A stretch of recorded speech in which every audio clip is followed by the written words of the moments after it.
My 26M girlfriend, 24F, of 2 years chose her friend group over our relationship for the last time. I'm done. I don't even know where to start with this mess. I've been with Marissa for over 2 years now, and I thought we had something real. We moved in together 6 months ago, split everything down the middle, the whole domestic thing. But lately I've been feeling like I'm dating 5 people instead of 1. Here's the thing, Marissa has this tight-knit friend group. Qley, Adrian, Tasha, and Finn. They call themselves the Squad unironically and do literally everything together. Group chats going 24/7, matching Halloween costumes, the works. At first I thought it was sweet that she had such close friends. Now I'm wondering if I'm even in a relationship or just some guy who pays half the rent. The breaking point happened last weekend. Our 2-year anniversary was coming up, and I'd planned this whole evening. Made reservations at the place where we had our first real date, got tickets to see this band she's been obsessing over. Nothing crazy expensive, but thoughtful stuff. I found her in the living room, scrolling through Instagram stories of her friends' weekend adventures. "Hey, so I've got something special planned for our anniversary next Saturday," I said, sitting down next to her. She looked up from her phone and I swear her face just fell like I'd told her someone died. "Oh," she set the phone down slowly. "Oh babe, that's the same night as Tasha's birthday pregame. You know I can't miss that." I felt my stomach drop a little, but I tried to stay reasonable. "Well, what if you asked them if you guys could reschedule to Friday night instead? Or Sunday?" She was already shaking her head before I finished talking.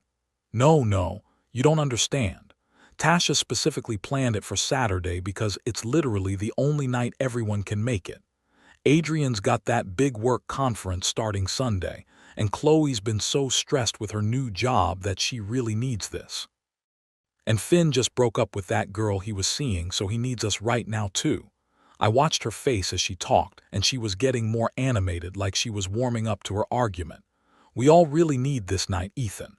The group hasn't been together properly in weeks." "But it's our anniversary," I said, and I hated how small my voice sounded. "This only happens once a year. You can see your friends literally any other time." That's when her whole demeanor changed. She sat back, crossed her arms, and gave me this look like I was being completely unreasonable. "Love can wait, but friendship can't. They were here before you and they'll be here after." I just stared at her. The words hit me like a physical blow. They'll be here after. Not if something happens to us. Not God forbid we ever break up. But a casual, matter-of-fact after.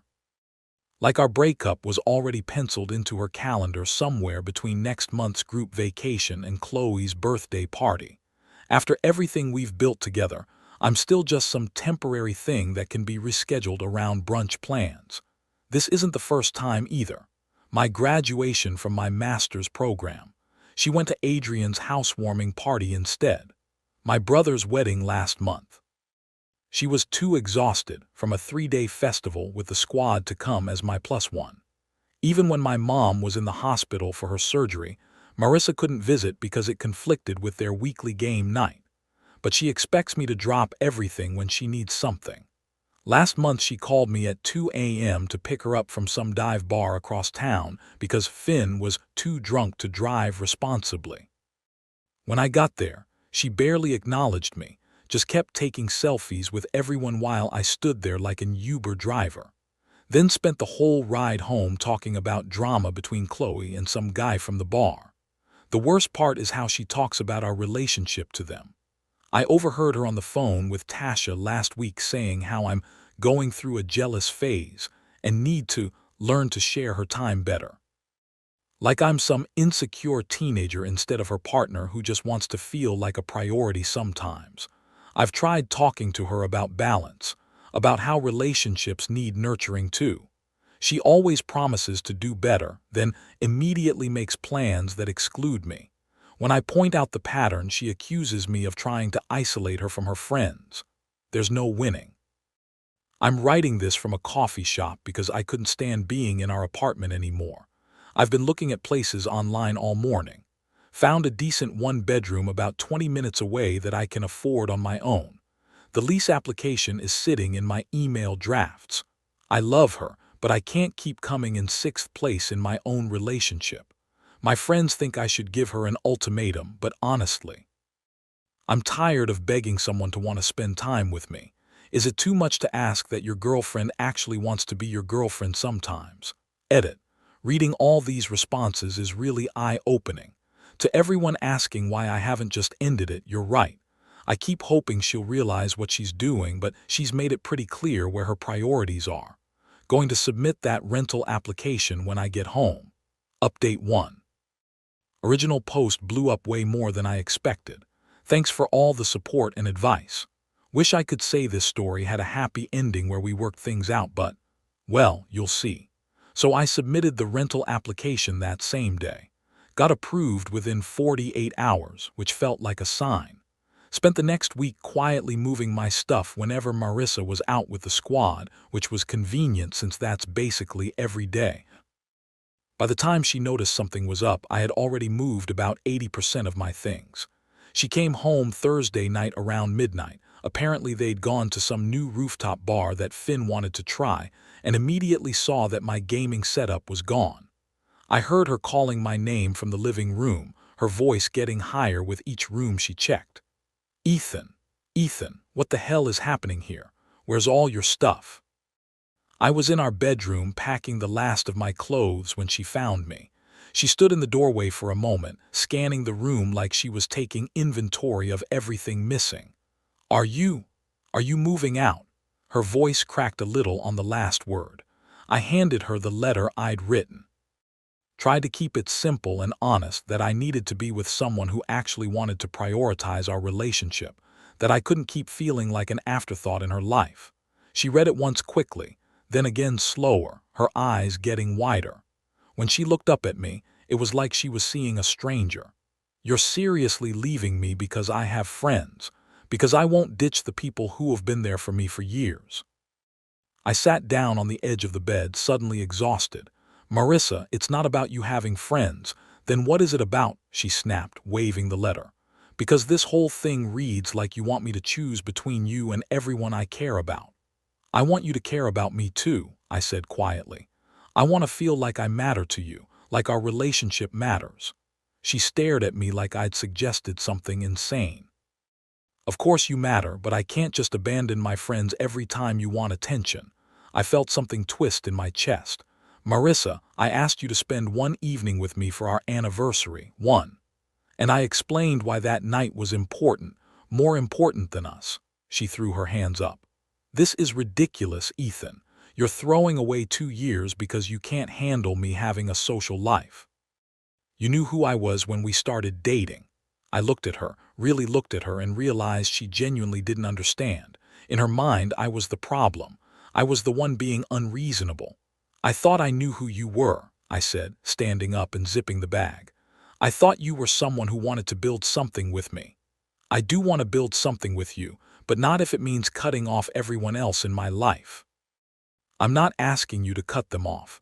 I'm asking you to make space for me too.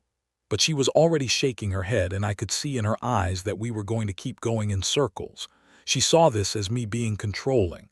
I saw it as basic relationship maintenance. There was no middle ground we were both willing to find. After another 20 minutes of the same arguments on repeat, I finally held up my hands. I'm done, Marissa. I'm done arguing about this. Done arguing or done with us. Both. The finality in my voice seemed to hit her then. Her whole posture changed, like she suddenly realized this wasn't just a fight we'd work through. That's when things got weird. She started following me around the apartment, listing all the things we'd shared, all the memories we'd made. But even then, every other sentence was about her friends. Remember when we went to that concert and ran into Qley and Adrian? What about the time we cooked dinner for the whole squad? Like she couldn't even conceptualize experiences that were just about us. I told her I'd be back for the rest of my stuff over the weekend when she was at Tasha's pool party, because of course there was a pool party. Left my key on the kitchen counter and walked out, but apparently leaving wasn't enough for her. Saturday morning, I'm in my new place, finally feeling like I can breathe again, when my phone starts going crazy. Marissa's calling non-stop, sending paragraph-long texts about how we need to talk this through like adults.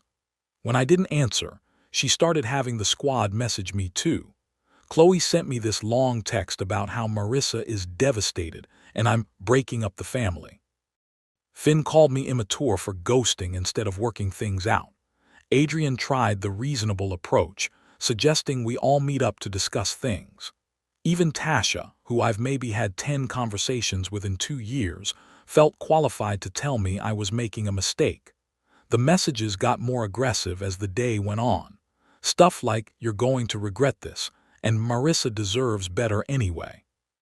By Sunday evening, they were calling me emotionally abusive for abandoning her without warning, despite the letter I'd left explaining everything. Then Monday night happened. I got home from work to find all 5 of them standing outside my new building. Marissa was in front, with the squad arranged behind her like some kind of intervention crew. She started talking as soon as she saw me, loud enough that neighbors were looking out their windows. "We need to settle this right now. You don't get to just disappear and ignore everyone. We're all adults here." I told them there was nothing to settle. I'd made my decision, I'd explained my reasons, and I wasn't changing my mind. That's when Finn stepped forward with this gem. "Dude, you're being a selfish piece of shit. Do you know how much you're hurting her? How much you're hurting all of us, all of them?" I asked what exactly I'd done to hurt people I barely knew. Apparently by dating Marissa, I'd become part of their family system, and leaving her was like abandoning all of them. You could only imagine the face I made while listening to this complete nonsense. It was literally the most codependent thing I'd ever heard. The whole thing was surreal. Qley was crying. Adrian kept trying to mediate. Tasha was recording everything on her phone for evidence of what, I have no idea. And Marissa just stood there nodding along like this was all perfectly normal behavior. I told them they had exactly 30 seconds to leave my property before I called building security. When they didn't move and kept telling me to work things out like adults, I walked inside and did exactly that. Security came out and asked them to leave, which they did, but not before Marissa shouted that this wasn't over. That was 3 weeks ago. The calls and texts have finally stopped, but I still get the occasional message from a random number, probably one of them using someone else's phone. I doubt they would try to show up at my building again. Building management knows to watch for them now. I don't regret leaving, but I'm honestly shocked by how insane this got. Like, who brings their entire friend group to harass their ex? What kind of adult behavior is that? Update 2, back again with another update. Honestly didn't think I'd be posting more about this situation, but life has a sense of humor apparently. First off, things on my end are going really well. New apartment is great, work's been busy but rewarding, and I've been reconnecting with friends I'd kind of neglected during the Marissa years. Turns out when you're not spending every weekend being the designated driver for someone else's social circle, you have time for your own relationships. Who knew? But the real story here is what's been happening with Marissa and the infamous squad. My buddy Jake works with Adrian, and apparently the group dynamics have been shifting. Remember how I mentioned that Adrian was getting serious with his girlfriend Emma? Well, they got engaged 2 weeks ago. Emma's been pretty vocal about thinking the whole group setup is immature and has been pushing Adrian to establish better boundaries. According to Jake, Adrian's been slowly pulling back from the constant group activities. Missing the weekly hangouts, not responding to the group chat as much, actually prioritizing his relationship. Sound familiar? Marissa apparently lost her shit when Adrian said he couldn't do their annual weekend trip to the beach house because he and Emma had already planned a trip to visit her parents. "You're becoming just like Ethan," was supposedly her exact words. Because God forbid someone prioritize their romantic relationship over weekend beach trips. But it gets better. Qley got a promotion at work that requires her to relocate to Portland. She's been trying to coordinate virtual hangouts and plan visits, but Marissa's been cold about the whole thing. Apparently she made some comment about how real friends don't abandon the group for career opportunities.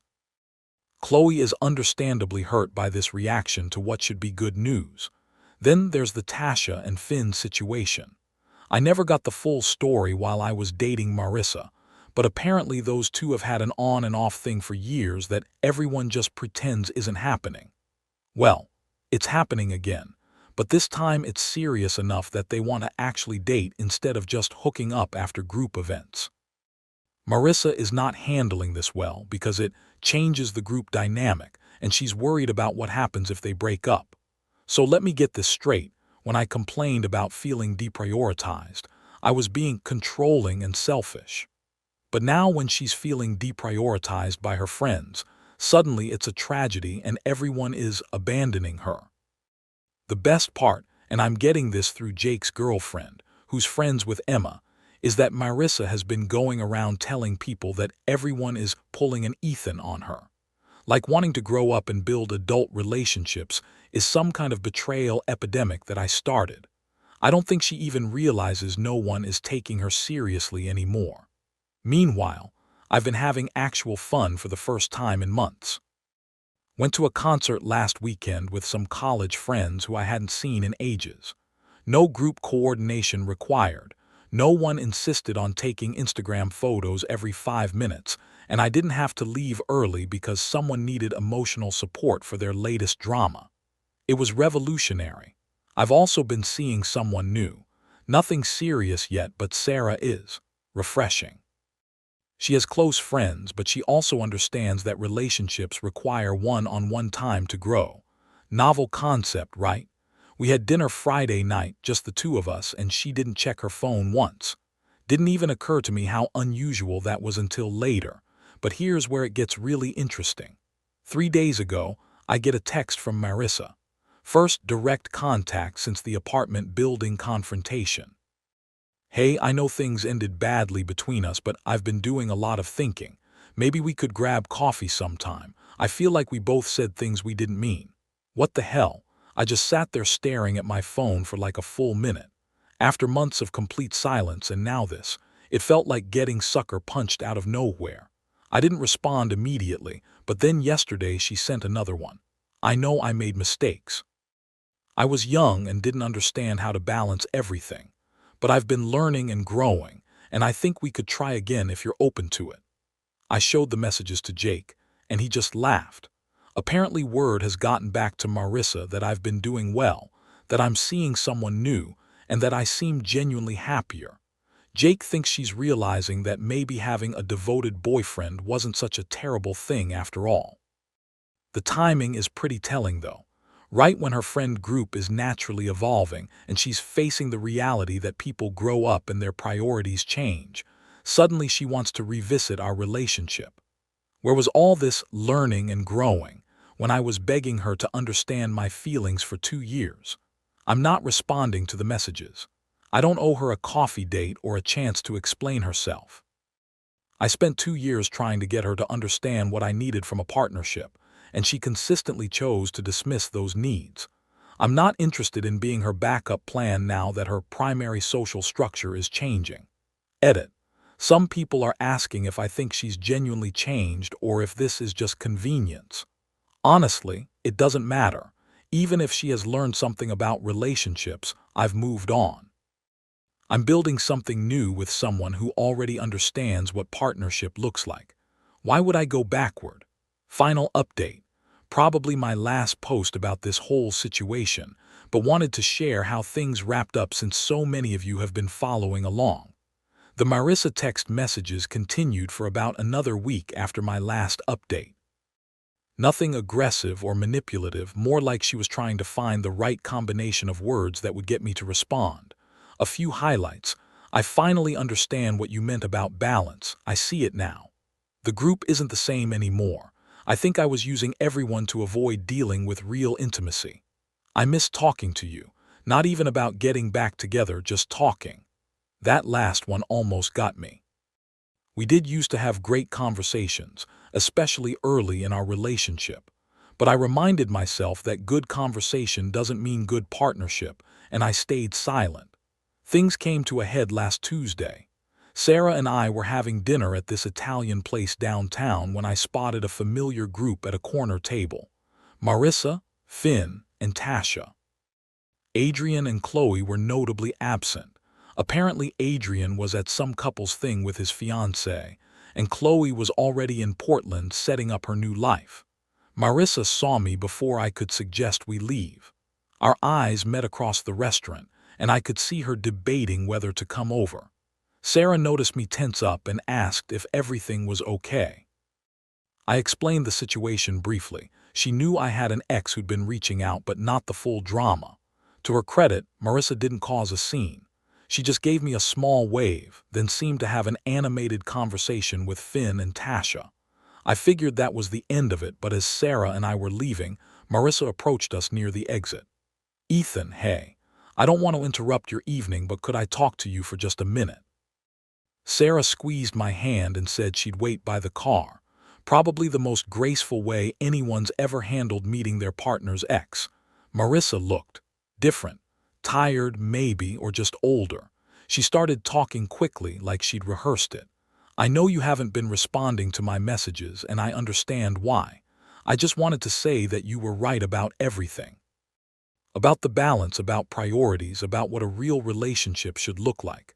I see Adrian with Emma and I watch how they support each other, and I realize I never did that with you."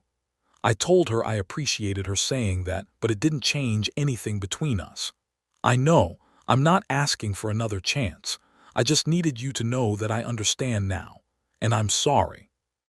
Really, genuinely sorry for how I treated you and how I reacted when you left." It was the first time she'd actually apologized without any qualifiers or excuses. She looked over at Sarah in the parking lot and smiled sadly. "She seems lovely. I hope she appreciates what she has." And that was it. She went back to her table, I went to my car, and Sarah asked if I was okay. I realized I actually was. The ironic epilogue to all this. I heard through Jake that the squad is essentially done.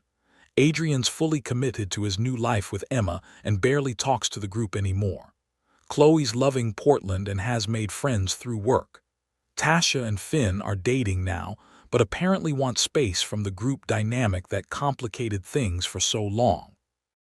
Marissa's been trying to keep the group together, planning events and sending nostalgic messages about the good times. But you can't force people to stay in a dynamic they've outgrown. She's learning what I tried to tell her months ago, that relationships, all relationships, require mutual investment and understanding. When people feel like they can't be authentic or pursue their own growth, they leave. As for me and Sarah, things are progressing nicely. She met some of my friends last weekend, and it was effortless. No one felt like they had to perform or compete for attention, just adults hanging out and getting to know each other. She's been talking about maybe taking a weekend trip together next month, just the two of us. The fact that this seems normal and exciting rather than selfish or threatening tells me everything I need to know about the difference between healthy and unhealthy relationship patterns. I don't wish anything bad for Marissa. I hope she figures out how to build connections that don't require her to sacrifice other important relationships. But I'm glad I had the courage to walk away when I did. Sometimes the best thing you can do for yourself is refuse to accept being treated like an option. Thanks for all the support throughout this whole saga, Reddit. Time to close this chapter permanently and focus on the new one.